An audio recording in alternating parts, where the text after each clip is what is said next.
Coba bayangin deh, sebuah sistem ekonomi yang tujuannya bukan cuma cari untung, tapi juga keadilan dan semangat kekeluargaan. Nah, di Indonesia gagasan kayak gitu beneran ada, dan namanya adalah sistem ekonomi Pancasila. Biasanya kan, kalau kita ngomongin ekonomi, yang diukur tuh angka, pertumbuhan PDB, untung rugi di pasar. Tapi gimana kalau fondasi utamanya itu bukan angka, melainkan keadilan sosial dan semangat gotong royong? Kira-kira wujudnya bakal kayak apa ya? Nah, ini dia jawaban dari Indonesia. Sistem ekonomi Pancasila itu sebuah kerangka yang menjadikan nilai-nilai luhur bangsa kita sebagai dasarnya. Ada dua pilar utamanya nih. Pertama, gotong royong atau semangat saling bantu, dan kedua, asas kekeluargaan, yaitu gagasan kalau ekonomi itu harusnya dijalankan kayak satu keluarga besar, di mana yang kuat bantu yang lemah. Dan ini bukan cuma ide cantik di atas kertas ya. Konsep ini tuh tertanam kuat bukan cuma dalam filosofi, tapi juga di dalam cetak biru hukum tertinggi negara kita. Yuk kita lihat lebih dalam. Oke, untuk benar-benar ngerti jiwanya, kita perlu mundur sedikit ke pemikiran salah satu pendiri bangsa kita, Bung Hatta. Beliau itu ngegagas sesuatu yang unik banget, sosialisme religius. Apa ya maksudnya? Nah ini dia kuncinya. Kalau sosialisme yang sering kita dengar itu basisnya perjuangan kelas, sosialisme ala Bung Hatta ini akarnya justru dari etika dan moralitas agama.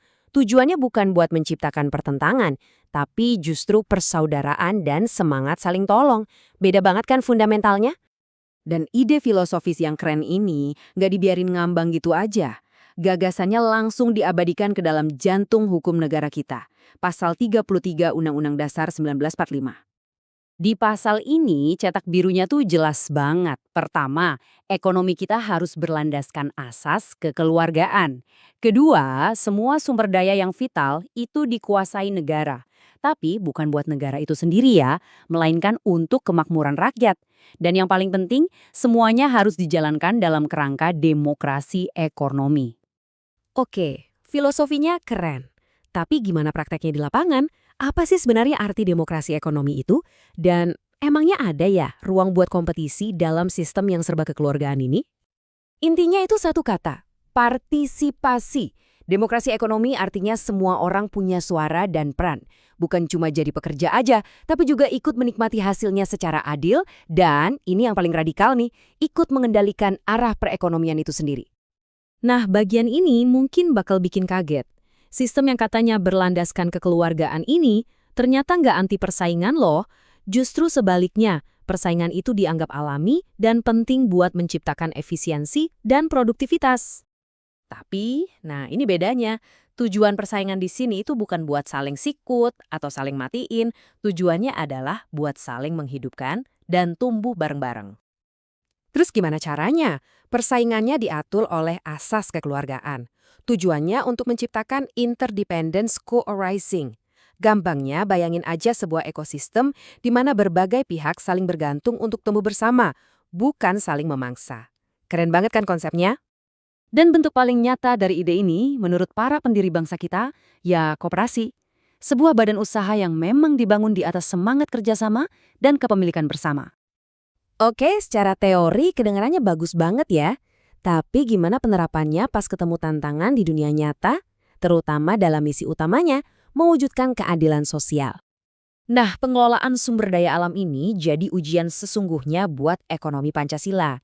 Disinilah prinsip dikuasai negara untuk sebesar-besar kemakmuran rakyat itu benar-benar diuji. Sayangnya kenyataannya jauh lebih rumit. Di lapangan, kita masih nemuin banyak aturan yang tumpang tindih, hak masyarakat adat yang sering terabaikan, penegakan hukum yang lemah, dan sebuah sistem yang kadang lebih memihak eksploitasi daripada keadilan. Jadi, solusinya gimana? Jawabannya adalah kerangka hukum baru yang benar-benar mencerminkan jiwa Pancasila, yang pro keadilan, pro lingkungan, pro kearifan lokal, dan yang paling penting, pro masyarakat miskin. Semuanya demi kembali ke cita-cita awal konstitusi kita. Karena pada akhirnya, mau itu soal sumber daya alam atau aspek lainnya, tujuan puncaknya tetap sama, pembangunan yang mewujudkan keadilan sosial bagi seluruh rakyat Indonesia. Lalu, gimana kita tahu kalau sistem ini berhasil? Nah, ukurannya bukan cuma PDB, tapi ada 5 indikator ini. Terpenuhinya kebutuhan dasar, akses kesehatan dan pendidikan, adanya jaminan di hari tua, lingkungan yang sehat, dan pemenuhan kebutuhan rohani. Ini nunjukin kalau kemakmuran itu bukan cuma soal materi, tapi kesejahteraan manusia seutuhnya. Jadi, apa sih identitas inti dari sistem ekonomi Pancasila ini? Mungkin bisa kita rangkum dalam satu kalimat kuat. Sistem ini bukan anti pasar, tapi ia mutlak pro-rakyat. Kalau ada 3 hal yang perlu kita ingat dari pembahasan ini dia. Pertama, ini adalah jiwa ekonomi yang diamanatkan konstitusi. Kedua, sistem ini nggak menolak pasar tapi memanfaatkannya. Dan yang paling penting, negara wajib hadir untuk memastikan yang lemah nggak tertinggal. Biar semua bisa bersaing secara adil. Jadi, di tengah dunia yang terus mencari model ekonomi yang lebih adil dan berkelanjutan, pelajaran apa ya yang bisa kita petik dari sebuah sistem yang sejak awal dirancang di atas fondasi persatuan, kekeluargaan, dan kemakmuran bersama?